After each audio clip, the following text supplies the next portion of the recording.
Is there a difference between making a mistake and knowing about your mistake, or just being aware that you possibly made a mistake?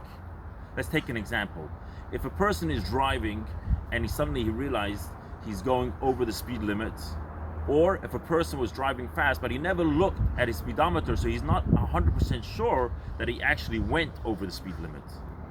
Maybe to receive a ticket from the police there's no difference, but internally there's a major difference. In this week's Torah portion, it discusses about a violation of the laws of God, and if a person by accident violated, they would bring an atonement and a sacrifice.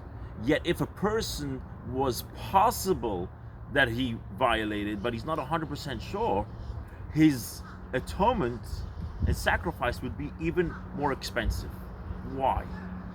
Because whatever a person does with his behavior is a reflection of the internal being of him.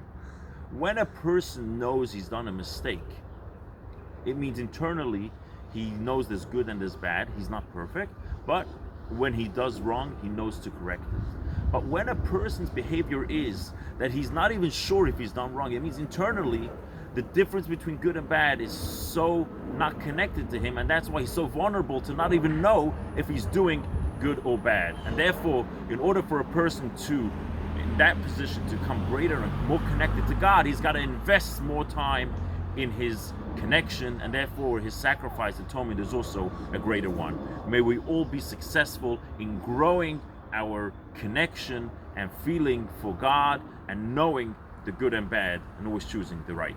Take care. Shabbat Shalom.